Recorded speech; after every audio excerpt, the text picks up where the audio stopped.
दोस्तों, जैसा कि आप सभी को मैंने प्रॉमिस किया था कि हरियाणा हाई कोर्ट क्लर्क के एग्ज़ाम की एनालिसिस की वीडियो लेके आऊँगा मैं। तो दोस्तों, आज की दोनों शिफ्ट का एग्ज़ाम कंडक्ट हो चुका है। इस वीडियो में हम बात करेंगे जो 22 तारीख को आपका पेपर हुआ है इसके एग्ज़ाम एनालिसिस की, और इसमें बात करेंगे आपके कितने मंथ का आपसे करंट अफेयर पूछा जा रहा है, और प्रीसाइज लेटर और जो एस्से आपको लिखना है, ट्रांसलेशन जो आपको करनी है, उसमें आपको कौन सी गलतियों का आपको ध्यान रखना है, कौन कौन सी गलती आपको नहीं करनी है। और साथ ही साथ मैं बताऊंगा कि करंट अफेयर आपको कितने मंथ तक के आपको तैयार करनी है। जिस भी दोस्त का अभी 23 और 24 को एग्ज़ाम बचता है उसके लिए यह वीडियो बहुत ज़्यादा इंपॉर्टेंट रहने वाली है, तो वीडियो को लास्ट तक ज़रूर देखिएगा। दोस्तों, वीडियो को स्टार्ट करते हैं पहले क्वेश्चन के साथ। पहले क्वेश्चन था आपका करंट अफेयर का कि किस देश ने 2022 में घोषित किया है कि वह अपना सभी अंतरिक्ष प्रोग्राम बंद करेगा। तो इसमें ऑप्शन दे रखे थे आपको रशिया, चीन, ये सभी ऑप्शन दे रखे थे, और यह क्वेश्चन आपसे पूछा हुआ था। नेक्स्ट क्वेश्चन आपसे पूछा था कि सेरेना विलियम्स, जिन्होंने अभी हाल ही में संन्यास की घोषणा की है, ये किस देश से संबंधित है। नेक्स्ट क्वेश्चन आपका एंग्लो इंडियन रिजर्वेशन से संबंधित पूछा हुआ था। दोस्तों, यह क्वेश्चन था आपका अमेंडमेंट एक्ट से संबंधित। आपके 104 के आसपास अभी अमेंडमेंट हो चुके हैं, उसमें से यह पूछा हुआ था कि एंग्लो इंडियन की रिजर्वेशन दी गई है वो 101 से लेकर 104 तक, इनमें से किस संविधान में, अमेंडमेंट एक्ट में यह आपकी रिजर्वेशन दे रखी है। नेक्स्ट क्वेश्चन पूछा हुआ था आपका प्रधानमंत्री कृषि कल्याण योजना से संबंधित कि यह किस सन में आपकी यह लागू हुई थी, प्रधानमंत्री कृषि कल्याण योजना। हाईकोर्ट में नेक्स्ट क्वेश्चन पूछा हुआ था, हाईकोर्ट में मुख्य न्यायाधीश की उपस्थिति में किसके द्वारा न्यायाधीशों की नियुक्ति की जाती है। उसमें राष्ट्रपति, राज्यपाल, मुख्य न्यायाधीश, ये सभी ऑप्शन में दे रखे थे। यह 4 से 5 क्वेश्चन जो है हमारी नज़र में देखने को मिले हैं। अभी अगर और क्वेश्चंस अगर हमारे पास आते हैं तो इस वीडियो के कमेंट बॉक्स में मैं डालने की कोशिश करूंगा, और इस वीडियो के कमेंट बॉक्स में इन सभी 5 क्वेश्चंस का आप आंसर लिखना न भूलें, और कमेंट में मैं इन सभी क्वेश्चंस का आप सभी को आंसर भी बताऊंगा, किस किस ने गलत किया होगा, किस किस ने इसका आंसर सही किया होगा। तो एक बारी बात कर लेते हैं आपके एस्से के बारे में क्या पूछा हुआ था। फिर वीडियो के लास्ट में मैं बताऊंगा कि आपको करंट अफेयर कितने मंथ तक की इसमें रेडी करके आपको तैयार करके जानी है। जो अभी 2 शिफ्ट का एग्ज़ाम बच गया उसमें बिल्कुल आपको सेम पैटर्न देखने को मिलेगा। और जैसा कि मैंने पिछली वीडियो में अपनी वीडियो में बताया था आपको कि आपको दोस्तों 70 नंबर का ऑब्जेक्टिव और 30 नंबर का आपको सब्जेक्टिव पार्ट इसमें देखने को मिलेगा, जिसमें आपका 10 नंबर का आपका आएगा एस्से, 10 नंबर का ही आपकी आएगी ट्रांसलेशन, और 5 नंबर का आएगा आपका लेटर, और 5 नंबर की है आपकी आएगी प्रीसाइज। ये ऑलरेडी मैंने अपनी वीडियो में बताया था, और वैसा के वैसा ही पैटर्न आपको अभी एग्ज़ाम में देखने को मिलेगा। तो अब बात कर लेते हैं एस्से में। एस्से में आपसे कौन से टॉपिक पूछे गए थे, तो 2 टॉपिक देखने को मिले हैं।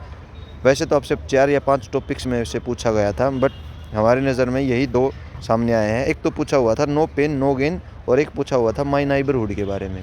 इसमें आपसे वर्ड लिमिट मांगी गई थी, 150 वर्ड लिमिट तक का आपको एस्से लिखना था। ऐसे को आपको अपनी लैंग्वेज के हिसाब से आपको जो सूटेबल लगे आपके एग्ज़ाम में वो अपने हिसाब से आप लिखिएगा। अब बात कर लेते हैं नेक्स्ट लेटर के बारे में।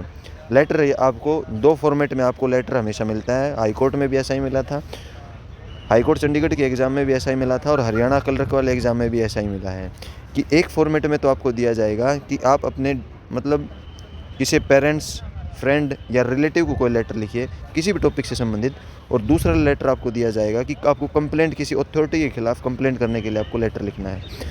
तो मेरी नज़र में लेटर यहाँ पर लिखना आपको बेस्ट रहेगा। आप अपने रिलेटिव, अपने पेरेंट्स, अपने फ्रेंड के रिगार्डिंग संबंधित आप अगर लेटर लिखते हैं तो यह बेस्ट रहता है। इस लेटर को लिखने का फ़ायदा दोस्तों आपका यह रहेगा, एक तो आपको एड्रेस इसमें नहीं दिया मिलेगा, तो सिंपली आप लिख सकते हैं एग्जामिनेशन हॉल XYZ, नीचे डेट डाल के डियर से सीधा आप अपने लेटर के टॉपिक को स्टार्ट कर सकते हैं।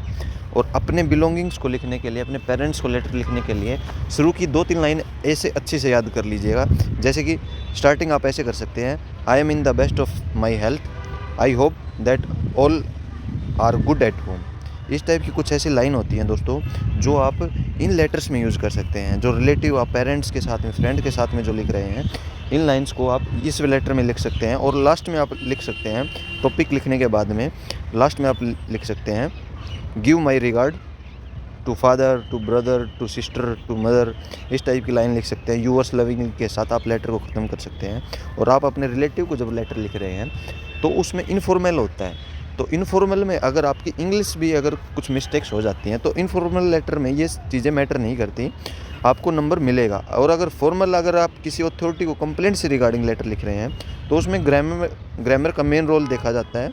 उसमें ग्रामेटिकल मिस्टेक्स अगर ज़्यादा होती हैं तो आपके नंबर ज़्यादा कटने के चांस होते हैं। तो इसलिए मैं ये बोलता हूँ कि आपको इन्फॉर्मल लेटर लिखना ज़रूर चाहिए। इन्फॉर्मल लेटर ही लिखिएगा, यही आपके लिए बेस्ट रहेगा।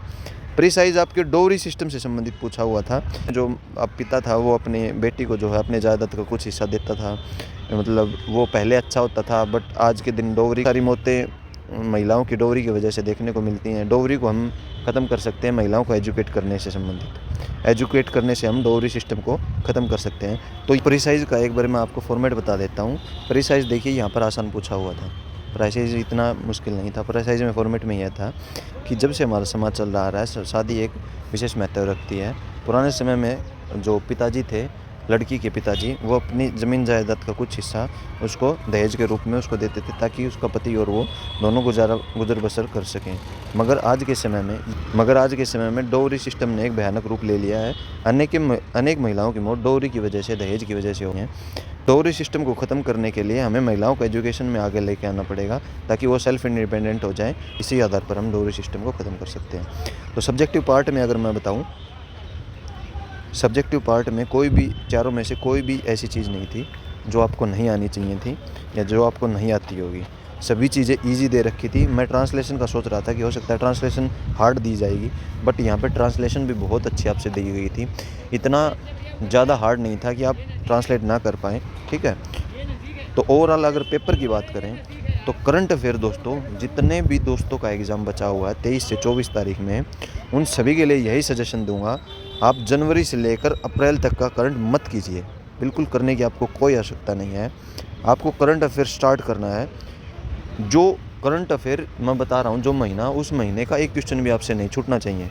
तो आपने करना है जुलाई से स्टार्ट, जुलाई, अगस्त, सितंबर, बस ये 3 महीने से करंट अफेयर आपसे पूछा गया था। सितंबर के 2 से 3 क्वेश्चन अगस्त के, जुलाई के 1 या 2 क्वेश्चन आपसे पूछे हुए थे। बाकी और किसी मंथ का आपका करंट अफेयर नहीं पूछा हुआ है। मे भी हो सकता है आपका इससे पहले का पूछ ले, तो जून या मई का भी करने की ज़रूरत नहीं है, जून से स्टार्ट कर सकते हैं आप। जून, जुलाई, अगस्त और सितंबर, इन 4 महीने का करंट अफेयर अपनी उंगलियों पर रट्टा मार लीजिए दोस्तों। आपके पास आज की रात है, इसी रात में खेल, एक ही रात बहुत होती है खेल बदलने के लिए। जितने भी साथी हैं जिनको नहीं आइडिया था, वो पूरा साल का पढ़ के जा रहे हैं, बट उसमें से पीछे के मंथ से कुछ नहीं पूछा। आपका सिर्फ जुलाई, अगस्त और सितंबर से पूछा हुआ था। तो आज की रात है, ये 3 महीने आप उंगलियों पर रट जाएंगे तो 10 नंबर की मैं गारंटी ले रहा हूँ, आप सभी से ऊपर हो जाएंगे। 10 नंबर की दोस्तों यहाँ पर करंट अफेयर पूछी गई थी। इस एग्ज़ाम में करंट अफेयर जिस बंदे की 10 के 10 क्वेश्चन सही निकलेंगे, वही बाजी ले जाएगा, वही गेम को पलट देगा। और 3 महीने हैं, इन 3 महीनों की आज रात में आपको पूरी करंट अफेयर करनी है बहुत अच्छे तरीके से। बाकी जितने भी 50 क्वेश्चन बच गए, 10 में से 40 क्वेश्चन जो बच गए, उन 40 क्वेश्चन में दोस्तों बहुत सारे ऐसे क्वेश्चन थे जो हार्ड भी थे, जो मॉडरेट भी थे और जो बिल्कुल आसान भी थे। तो वो क्वेश्चन आपको फाइट से बाहर नहीं करेंगे, फाइट से बाहर करेगी आपको करंट अफेयर।